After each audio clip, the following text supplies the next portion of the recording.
fantasy football is my religion. Smile. Because I love Brad. But they are who we thought they were. And we let them off the hook. All I see are lies and collusion. This whole season is nuts. Giddy on up, giddy on out. One-on-one, I'm undefeated, never lost.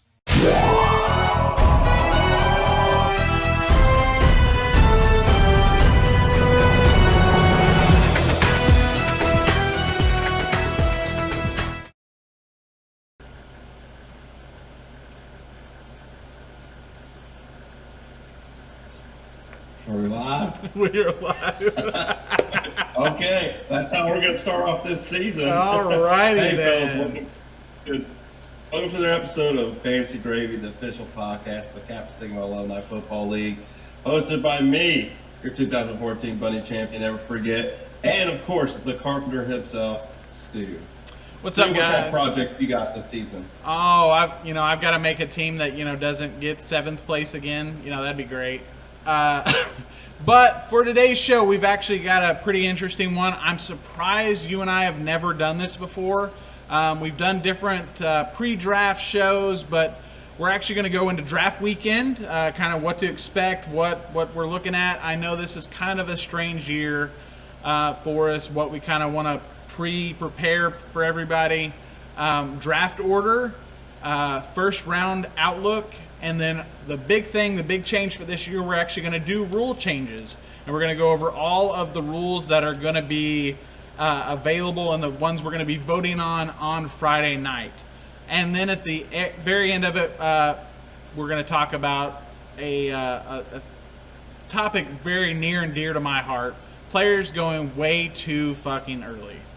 And I've got a couple of those lined up that I just don't understand why people are going so crazy. I have a feeling our league is going to be okay, but there are some people out there that are going nuts. So, Brad, let's go ahead and start off with our first topic of the day, draft weekend. What do we got looking forward to? Well, draft weekend, some of y'all going to be coming up Thursday night. Some people will be coming in on Friday. We got a couple of stragglers coming in Saturday morning. We're looking at smoking some pork, smoking some chicken, smoking any kind of meat we have. We're going to have a meatitarian diet this weekend. It's going to be good. When it comes to Friday, it's going to be nice and chill. We're going to end up finding our actual draft spots. Diggs will be providing that to us. Right now, we only know a certain range where we might be in. After that, Friday night, we're going to have a summit. You know what that means, the Constitutional Summit, where we're going to have policies that made it past the committee, and we're going to make votes. They got the DNC, they got the RNC, we got the League NC, we got the LNC here going on. So we're going to vote on what changes we want to make to our Constitution and for the league. Could take effect that season, could take effect the next season. I don't know, but it's a democracy. Our votes actually count in this, so I'm looking forward to it. It's going to be an interesting one this year. There's going to be some controversy, of course, like there always is, probably from me, shocker. But I don't think there's any ones that like everybody's going to get super mad about or butthurt about. It's just some updates. It's nothing. There's nothing crazy this year. I don't feel like it's too bad. So yeah, I mean it's gonna be fun. I like that we're going to talk about it ahead of time because I know a lot of you guys do listen to our podcast, the official podcast of the Kappa Sigma Alumni League now, since we won last year. Yeah, wait. Are you going to be wearing a tutu on draft weekend? I'm not going to be wearing a tutu on draft weekend. Are you? I'm not going to be wearing a tutu either. No, sir. I know some individuals in a rival podcast. They're going to be ballerining it up. They are. Draft weekend. So yeah, no, that's not us, and I like that we're now the official podcast of this league. And I haven't heard any talks of a new bet or anything yet. I feel like they might be a little scared. I mean, they got close to doing it, but it wasn't close enough. It was close. Really It did actually just come down to if I won or lost. That was the last week. Is if I lost the game, I went to the dildo bracket, and we lost the bet. So it was a really big game for me, and I was super, super excited to win. Well, Stu, as my dad once told me, you're the one that won. It's true. It's true. You're a winner. I am that. I didn't get either one of those trophies or have to wear a tutu tomorrow or on Saturday. So super excited about it. Draft order. Brad, do you actually know what that is? Do you know what the ranges are? I do. Different ones. You know, to be honest with you, I really don't. I didn't write any of it down. I just know the top 4. It's like I do know that one. It's me, you, Mo, and Adam, I think. Yeah, I looked it up earlier today and thought I have it right here. I do actually have it. Wow, I'm shocked actually. Okay. So this is the approximate. I don't have the possibilities of in between, but this is just kind of what I've been going off of. I've got first pick. There is a chance that Adam could get first pick from me if one of the other options is picked, but it's like a 1 in 3 chance that I don't get it. So I'm just going with me first, Adam second, Mo third, and you fourth. What's the correct percentages for us? Yeah, Matt, I'm pretty sure is locked in at 5 no matter what because of how his stuff works out. And if any of the other 3 topics get picked, he still gets 5th basically no matter what because of revenue and all this other stuff. Dylan, Dixon, Day, Kaprovic, Lovick, Vince, and Sam. And I'm pretty sure Sam and Vince can swap, but that's about it. Well, and if you'd like to, Stu, we can go through the first round and just do a fucking guessing how we think the first round's going to go. And then we could be completely wrong on Saturday. I'm down with that. I don't think the first 4 are very, very complicated, but we'll see. I'm going to go out on a limb and guess that number 1, you're probably going to take CMC. If you're there. You're probably not wrong. Okay, so we'll go ahead and say number 1 CMC, and number 2 you said would be Adam. I think Adam would go Saquon. I think it's they're 1A, 1B right now. He's the real challenge there because like if he does go 2, I could see him having some interesting opinion where he doesn't like Saquon for some reason and go see him going Zeke. That yes. But then you get to Mo. Mo's going to take whoever's left between Saquon and Zeke. Yes, he is. And that leaves me between Alvin Kamara and Dalvin Cook. Yep. And much Matt's heartbreak. I know he probably wants the man to fall, but right now, as of right now this week, I am fading Alvin Kamara, and I'm on the rise for Dalvin Cook. Yeah, I've because heard. It's all about getting the playoffs, baby. Yeah. And that man's a workhorse. He is. We all have one goal in the league, and it's to win. It's to not win the other trophy. I feel like Dalvin Cook can solidify that. Dalvin Cook is still in negotiations with his contract. As far as I know, I don't think those have been solidified yet. That's not crazy worrisome. All you have to do is actually just go get his backup.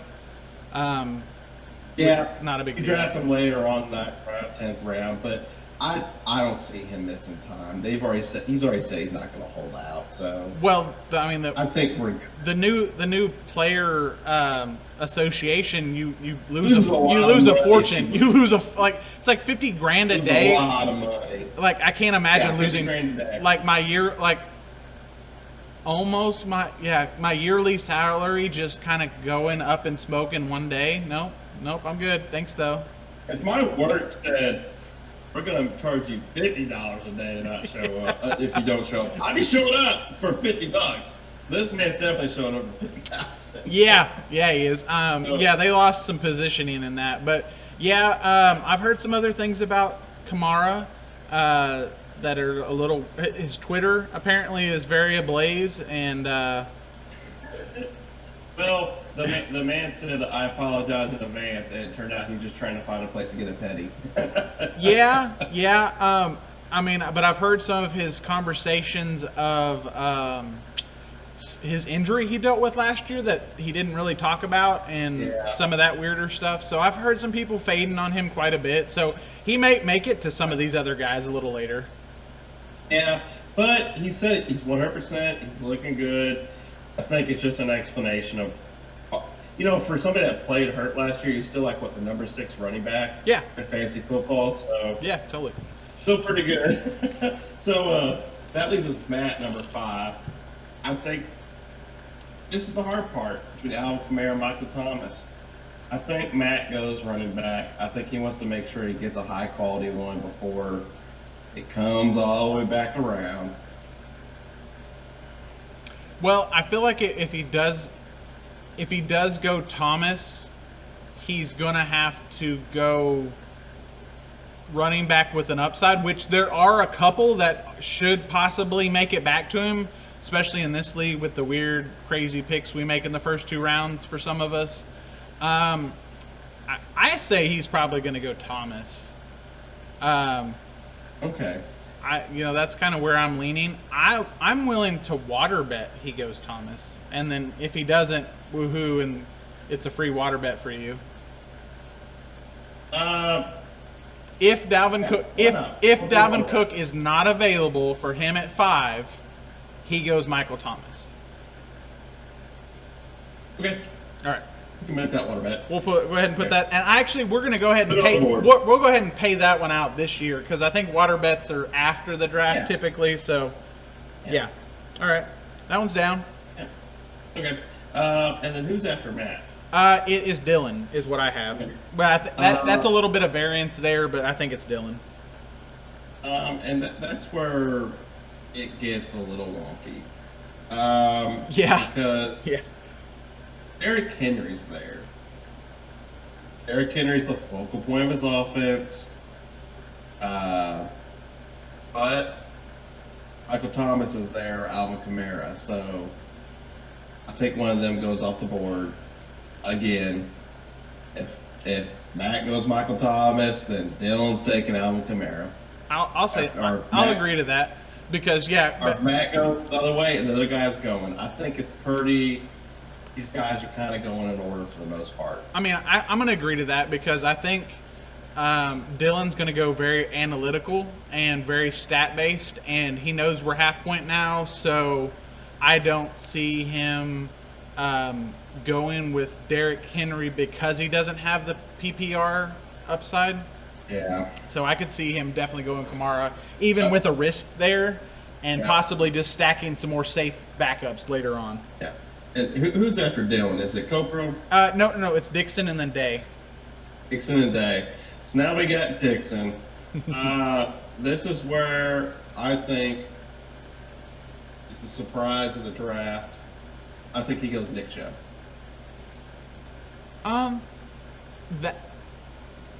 Because I don't think he's going Josh Jacobs yet. That's still going to be farther down. It's either Nick Chubb or Derrick Henry, because I actually think at this point Nick Chubb is good, and you can't deny how good he is, but if Dixon is fading on the Browns at all, I could see he goes Henry before Chubb.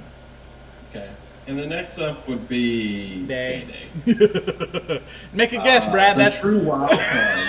The true wild card. And this is where I'm throwing it out there. Action Jackson. Lamar Jackson's going today. I can't blame him. What do you think? Day has, for the first 2 years he was in our league, has been known to go quarterback first.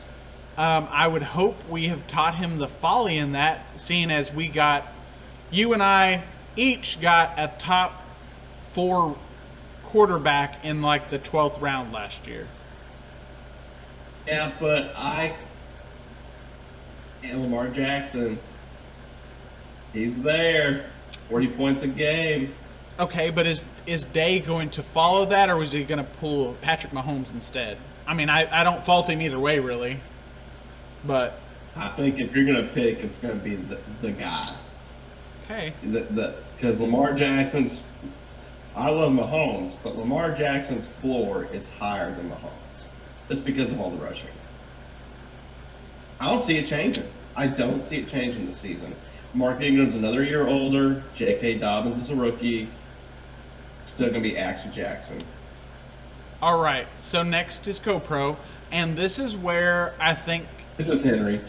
No. Actually, I think this might be a little different because from everything I've seen so far, I think he wants Michael Thomas if he can get him there. Now that's not because in a lot of Mike Thomas is gone. I agree, but that he's not gone in every league out there. So I think I think he wants a top wide receiver right there because he knows for a fact he can get a really good running back on the way back. So I think he might go the homer pick here and go with Davante Adams. Not bad. A lot of people have Davante Adams as their number one wide receiver this year. It's hard to fight the chances of repeating that. But yeah, because the chances of repeating as the top wide receiver next season, just statistically, Michael Thomas has a 15 to 20% chance, which is still pretty high, but that's what you're looking at. Have you happened to look at Michael Thomas's receptions last year? They were ungodly. 180 receptions. Yeah, that's not going to happen again because they also got a guy named Emmanuel Sanders who actually knows how to catch the football and be a second wide receiver. It's not named Traquan Smith. Traquan Smith just ran down the field. He didn't actually run routes. Now you got a guy who can actually run routes. He's a veteran. He's going to end up getting hurt, missing games against Emmanuel Sanders because of his age. But, he's going to take catches away from Michael Thomas. I just see it. And one thing that always hurts all the Saints players is that darn quarterback, Taysom Hill. They get down the red zone. We'll bring him in, and he's going to run it, or he's going to pass it some no-name, or he's going to receive it. He always vultures somebody. That was nuts. That was absolutely nuts last year. And he has no fantasy value whatsoever because he might get 8 points out of him. Zero. And that's it. All right, so after CoPro, we've got Lubbock. He's got a lot of options here. The back end of this draft this year, there are some really good people that are going to loop back around to you. Yeah, it's Tyreek Hill. Okay. He's going to take his top wide receiver that's left on the board. I could see him going Tyreek. He's a Kansas City fan. I could see him going Tyreek over Julio. That's where he's going to be torn between those two. Yep. Because he could say, I get those two, and then, like you said, I can get a running back or another still wide receiver on the second round. Mm-hmm. Yeah, so I think he would go Tyreek Hill. Now, does he take a shot at Patrick Mahomes to lock him in? No, I don't see Lubbock doing that because if Patrick Mahomes was gone, he's already gone today. He drafts again before day. This is true, but does he fear that Vince or Sam's going to snipe him in the 4 picks between? Vince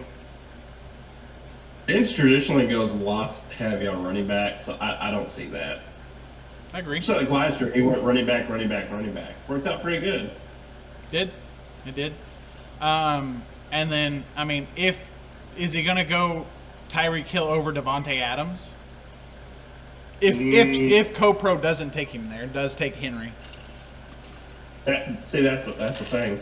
I think Lubbock would go wide receiver because he just knows, let me get the top guy that's on my board. I'll just take what running back comes back around because you probably views them at that point. You're viewing all the running backs around the same tier.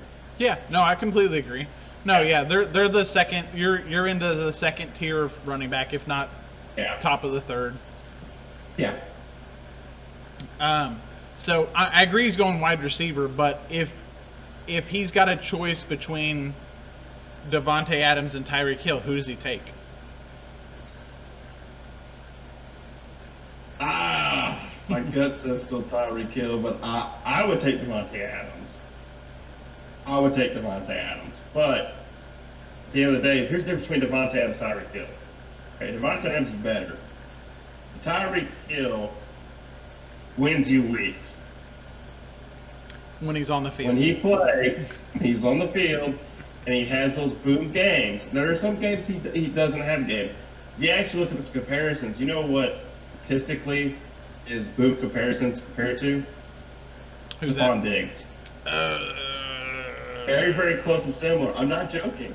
They're very, very, very close. But Tyreek's a little bit better in each area. And you do not have to when pay. they go wrong, You do not have to pay you nearly win. as much for Stephon Diggs right now either. No, but Stephon Diggs also doesn't have Kirk Cousins. He has Josh Allen, who doesn't know how to throw. Fair. I feel like he's gonna. I would still take Tyreek Hill. Yeah, I'd agree. All right, so Vince, who does Vince take here? We got Tyreek Hill. We're going the predictions. He's got Derrick Henry still sitting at it. I mean, right here at the turn. Yeah, that'd be Derrick Henry. Derrick Henry's got to go by that. Is that too much value at that point to ignore? Yeah, it's way, way too much value because he's center point of that offense. He's not going to. Here's the thing. Here's the Titans. They're down by 13. You're still going to give the ball to Derrick Henry on snaps. They're not going to go away from him because you feed the beast. He wears defense down. He's going to break it for a 50-yard touchdown, which guess what? Is just as good as thinking and dunking down the field. It's not better because the man's pretty darn fast. Agree. So no, I mean, if you saw what he did. I mean, if any of you guys watched what he did in the playoffs last year, the man was heating up. Like, it was literally NFL blitz. Like, he will be a top 10 back again next season. People don't like getting. Fun fact: cornerbacks don't like getting hit. very much so. He hits them. Do you know what else people don't like to do? Draft Titans players. Yeah. Yeah. Yeah, they got some players I like this year. They're interesting. I was surprised how well they did last year. They win the AFC South. Mm-hmm. No, they didn't. No, because they didn't make it to the. Of course they did. In my dreams, they got very, very close and should have. I was actually hoping for them and who was the other like. Y'all got further in the playoffs than Texans did. Yeah. We all had the same result. Yeah. I whooped up on the Chiefs. Who was the two teams that I wanted? Like, it was like an oddball. I've never won the Super Bowl. It was like the Titans and who else that was in the running for the. Because have the Texans ever won the Super Bowl? Okay, so that was the playoffs I was really, really like hoping for, because no matter who won, someone was going to win their very first Super Bowl. Yeah. That was the. And here's Kansas City like. Nah. Yeah. Nah, we're good. Thanks though. And who's after Vince? We've got Sammy with an I with the last pick of the first round. Got that little. Oh yeah, last pick. Little scoop. If I was a bet man by that point, I think because he can pick whoever he wants in the next pick. I think this is where you see Clyde Edwards-Helaire. Everyone will go, oh! I think I see Sam like smiling as he takes him. So, yeah, I think it's Clyde Edwards-Helaire. I don't see Clyde Edwards-Helaire making it that far. I could be wrong. With our league and when people's mock and everything, I could see Clyde Edwards-Helaire either going in the first round, back in the first, or all the way in the back in the second. But the way people are with mock drafts, they won't always take who they want. There's absolutely. I see CH as that one player that people are like being like quiet on. There is no way in a million years that he makes it anywhere close to me at all. He will make it. If he doesn't get taken by Sam, he gets taken in the middle rounds, or he doesn't make it past you. Yeah. There's no way he makes it back to me. But it depends. Like I said, it depends who's there between CH and somebody else. There's another running back I like, and there's a big wide receiver run. No. I'll pass on CEH.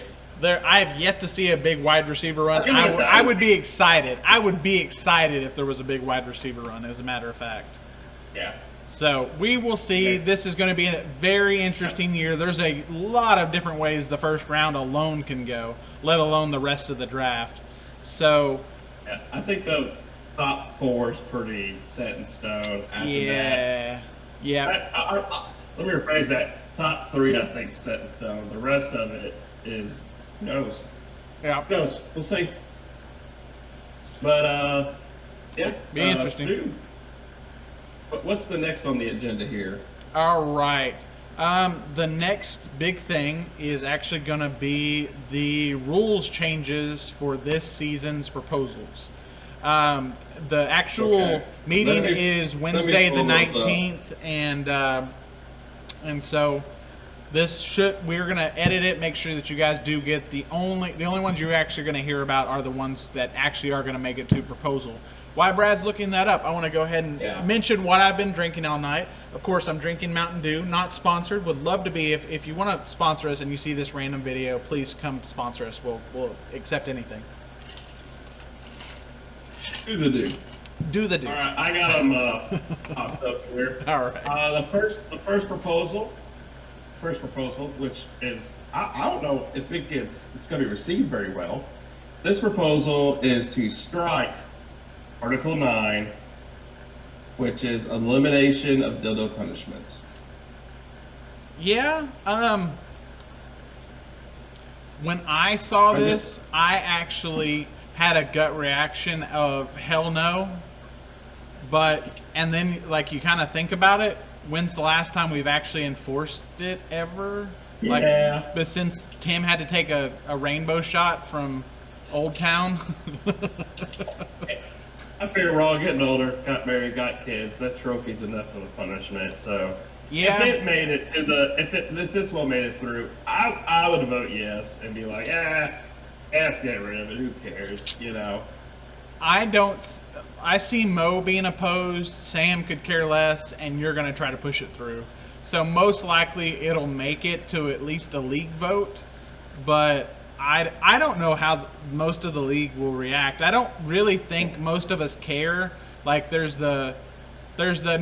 should be consequences, but none of us actually ever uphold the consequences. Now, to be fair, 2 of those, like 1 year was Sam, who's going to make the commissioner do a punishment.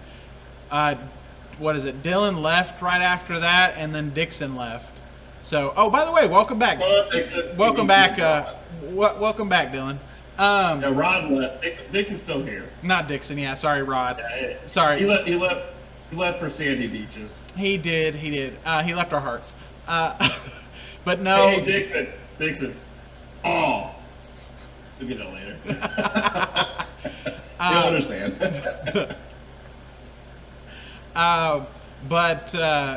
So Rod, speaking of Rod, I believe he's actually going to make it this weekend for Saturday. He's going to try. Nice. He's going to try. Nice.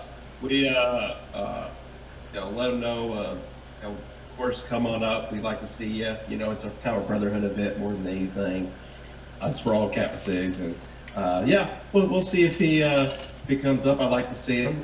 We did, warn him about, what some people do for jobs and spouses do for jobs, and want to make sure he knew about that before he came up. So his condition didn't want him to get, sick. Be like, I got COVID, and be like, trying to warn you.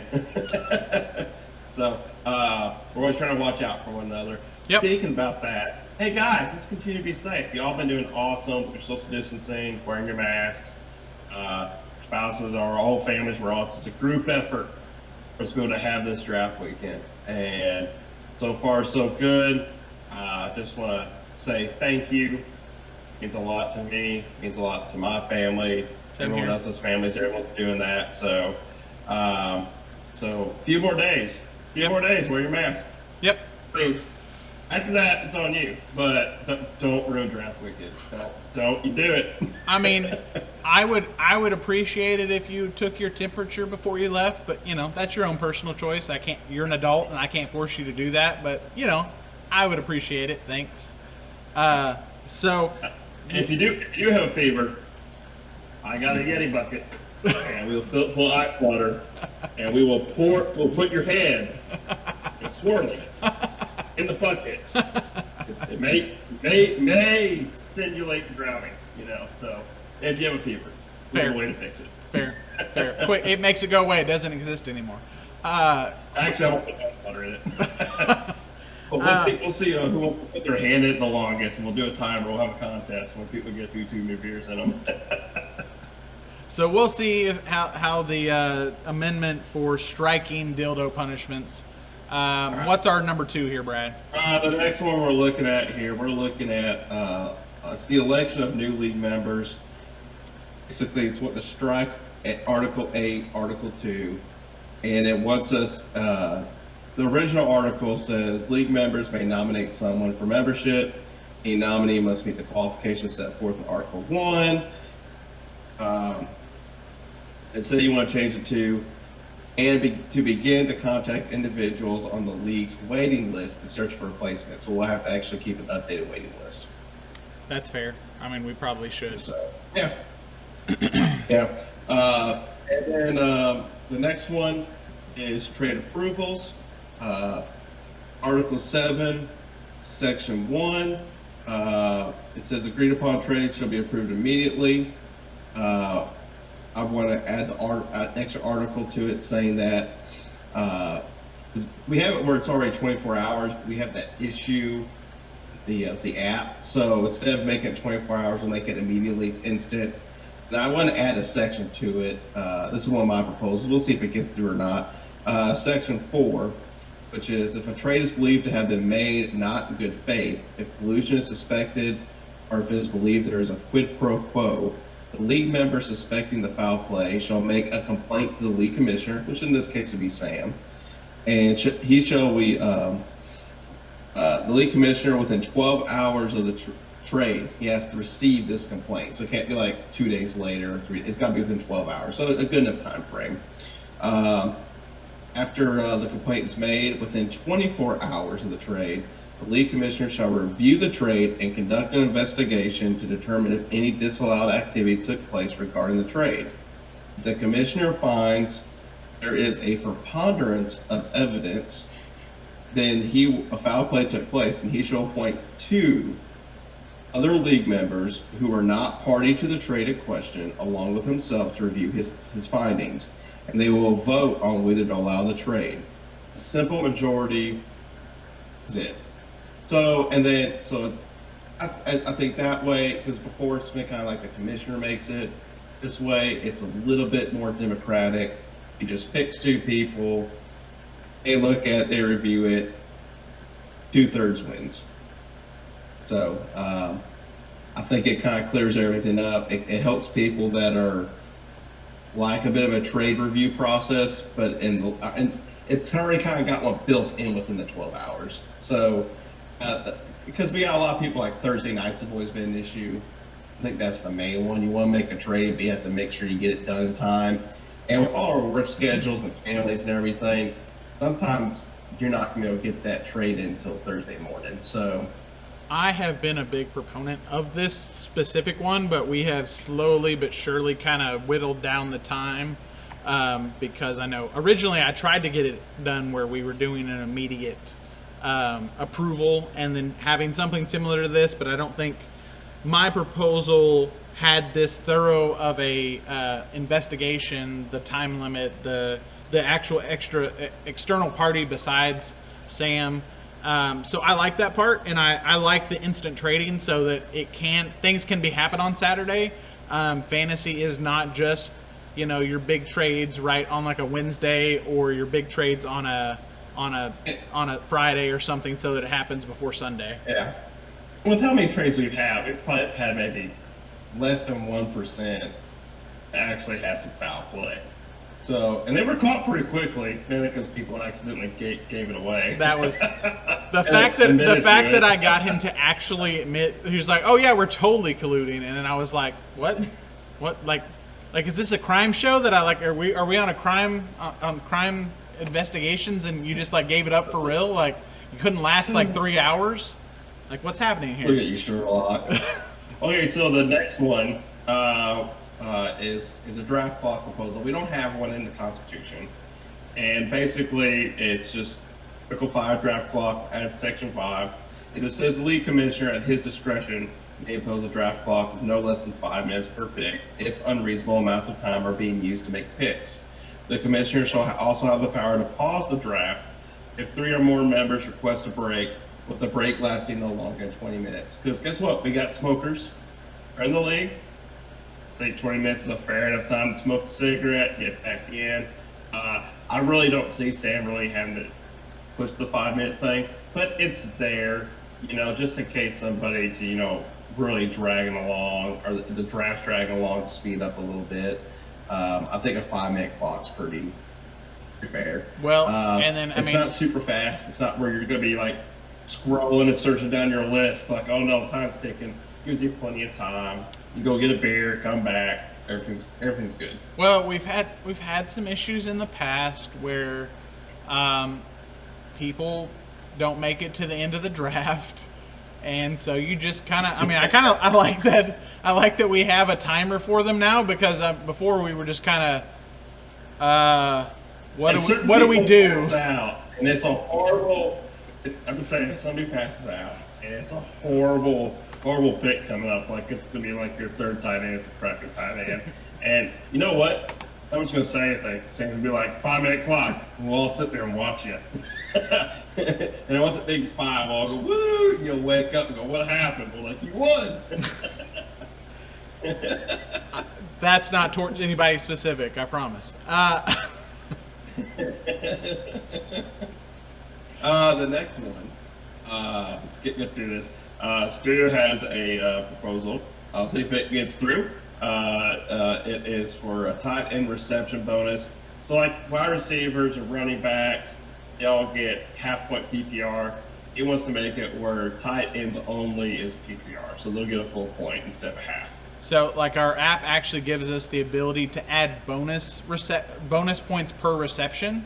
And basically what this is doing is it's not actually moving a whole lot of points around, really. It's I think when I looked at the different articles, and I can send whoever you want a couple of different articles I've read about this. In actual week-to-week points, each, like your top 10 tight ends, I don't even think it's that. I think it's like the top 5 are going to score an additional 2 points a game, maybe. And that's average.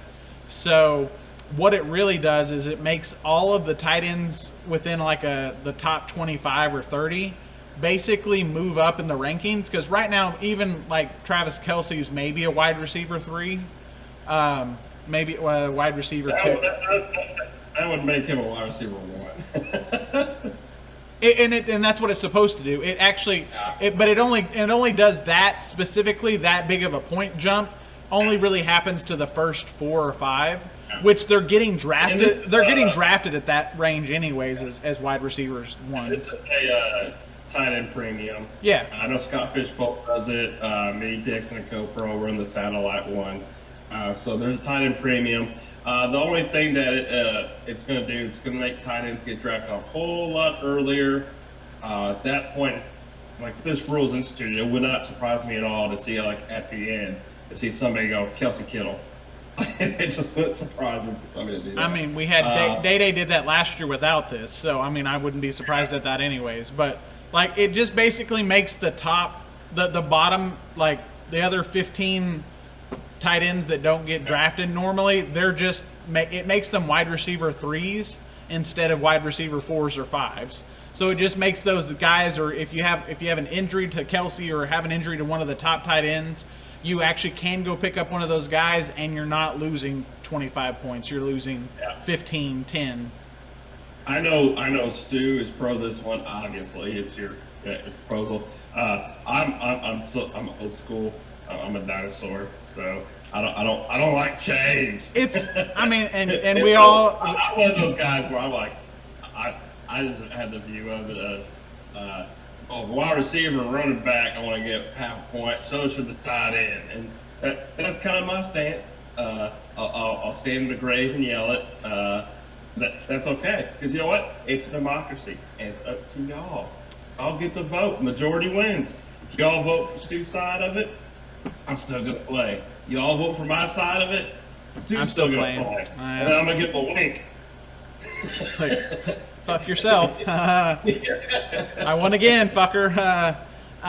So yeah, I mean, like it's something I've seen that other large majority of leagues are doing. It's not something that it's not a, oh my god, like how dare you guys not see the bright side of this. It's whatever. Like it's just an interesting way to even out the league and not have some of the bigger crazy nutso juggernauts we had last year, Brad. So just kind of keep the league a little more even, have everybody kind of be competitive and not just have really big teams and really small teams. Not have what was it, 4 weeks of I'm the opposite. Brad's normally that guy. He's like, yeah, let's keep doing it. I mean, I want to make a juggernaut. Yeah. So I like juggernaut statuses.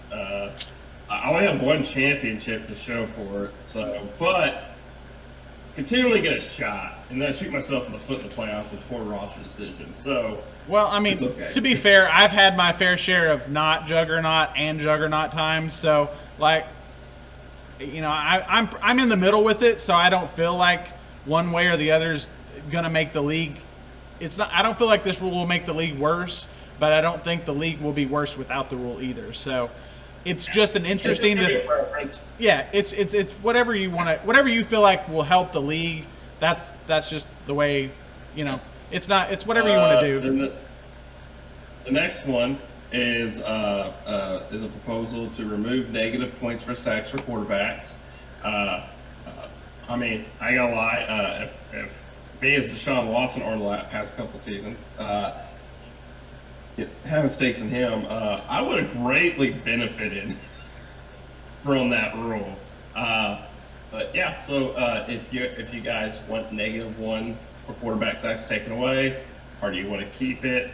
Because it kind of adds a little kind of a strategy too.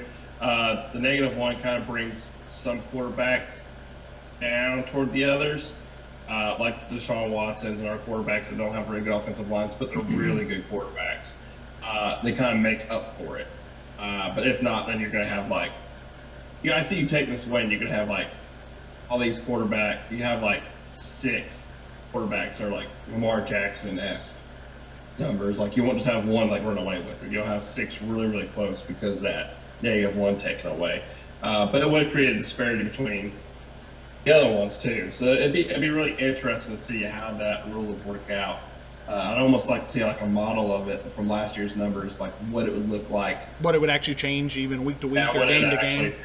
I mean, that'd be an interesting one for y'all to vote on. I might actually look up the stats for that and see what that would actually do. But another one, and even to an amendment to this rule, even if you went negative yards, like you do, because running backs technically get sacked behind the line of scrimmage, but they don't get a negative point. So I mean, get negative passing yards for that, or negative rushing yards, whichever way you would want to do that. That would be interesting as well. Instead of the negative point, that way it's still a negative for the quarterback, but not so harsh as a full point of negative. I know that has actually decided games with that negative point. That's the only reason that I feel like that has caused some controversy a couple of times with some bigger games that it literally came down to my quarterback got sacked 4 times and I lost by 1 point. And the next proposal is to allow bench players to be dropped once the game begins. There's 2 sides to it. Stu, you want to take the side the explanation of it to where you might be a bit in a bind and you need to drop a bench player to pick somebody up. Okay, say you've got Christian McCaffrey or Dalvin Cook last year. He was dealing with he didn't really deal with injury a little bit there for. He missed a couple games. So so it was Madison. So most of the time with him, you're gonna have his backup or wide receivers. Adam Thielen did it to me last year. They called him out 2 minutes before the game started. Well, if you don't have any, the way our rule currently, or the way the app is currently set up, is if you can't drop any player that's already played. So if you have a bench spot of a guy you were just trying to hoard or something, or if you were just trying to be careful and hold on to a backup or something. Yeah. So like for example, like you have Adam Thielen. He's supposed to go Monday night. They're like, he's gonna go. And you're like, cool. And you get there, it's 2 minutes before, and he's like, I'm not gonna go. I did the warm up. I retweaked what I had previously, rehab, which is can be unexpected. And then so you go, oh no, my other players from Sunday and Monday on my bench have already played, and so now you're just stuck. Versus you should be able to drop one of those bench players that doesn't mean a lot to you or isn't as important to you, to pick up a wide receiver that might be playing that game to try to get some points, which can decide games. The devil's advocate to it is a big one. Something that I abuse the rule for. I've always done in the past because we used to be able to do it, which is as soon as somebody got hurt and their handcuff was out there, their replacement was out there, I tried to have the quickest thumbs in the league and boom, boom, boom, add, and then we all did the same thing. One beat the other, beat the other person, and there was no bidding. And so I see it where people are like, it's more fair to actually be able to bid on that player. It's a rare issue we have where it actually has two different problems that are completely separate from one another.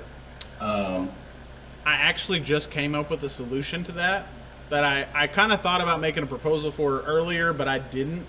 And actually would allow us to be able to drop somebody to fix injuries and stuff like that, but would not allow you or anyone else to pick up an injured player, at least without bidding for them. Well, not pick up an injured player because technically or pick up the replacement for that player. Yeah. Which I might talk to Sam about, but we'll just keep it in here for right now. But we'll talk to Sam, where you potentially add that waivers go through every day at a certain time every day. Yeah. So the free waivers aren't available. Would basically be that. Well, that would still cause the same issue, wouldn't it?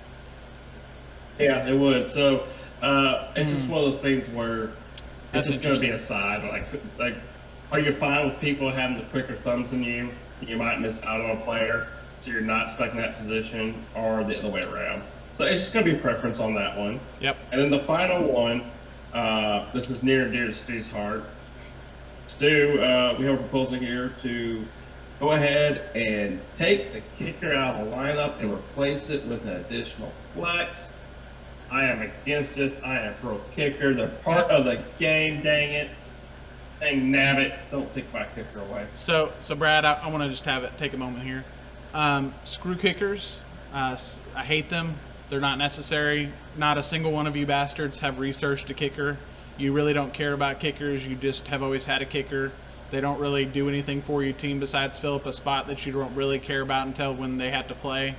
None of you really, really, really want kickers. You're just being stubborn. You're all being stubborn buttholes. I feel there's a lot about kickers. Whether they play in the dome. Brad, did you research kickers this year? Have you done any really intensive draft strategies for kickers, or are you not even going to draft a kicker until after the draft, like half the league? I actually have a top 5 kickers. Who's that, Brad?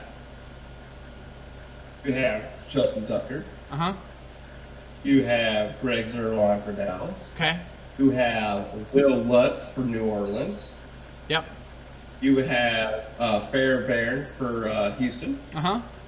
And then you have Harrison Butker for the Chiefs. All right, hey, which one of those guys actually had the most fantasy points last year? Can you tell me without looking at it? If I had to guess, it was none of those 5. Hey, can you tell me who had the most kicks last year, or the most missed punts last year, or kicks last year? Missed kicks? Yeah, like who had the most missed field goals last year? Can you tell me out of those 5? Just out of those 5, without actually looking it up. Most missed field goals I'm actually going to say it was Justin Tucker. It was not, but actually it was Zerloin. It was Zerloin. He got hurt for a couple of games there. He was hurt and everything. Yeah, but yeah, you didn't remember that, or you didn't research kickers whatsoever. You're just randomly picking the top 5 kickers that they have on the app, or whoever your drafting guide is. So you have done zero research. Okay, past those 5 guys, do you know who you would pick, or would you just pick some random dude? Oh, if those guys were unavailable, I'd take the Arizona kicker. Okay, what if he's gone? I can't pronounce the name just to see. What if he's gone? Yeah. Oh, then we're going to have to go with the rookie kicker that New England just drafted. Okay, after that? After that? Would you want me to name 12 kickers? Yes, I do. I want to prove that none of you know the kickers. You know the top couple of kickers, and whenever you're you have to go and pick somebody, you're like, oh, who has a good matchup this week? Oh, I guess I'll just pick that guy and hope he does well. Because none of you do research on the kicker.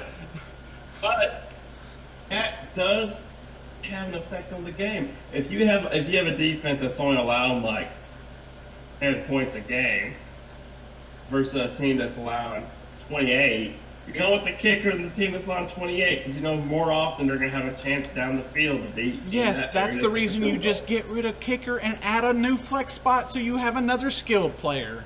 But we're a 12-man league and that will destroy the waiver wire, and I'm against that. I want a loaded waiver wire. A loaded waiver wire. Since we've been a 12-man league, when have we ever had a loaded waiver wire?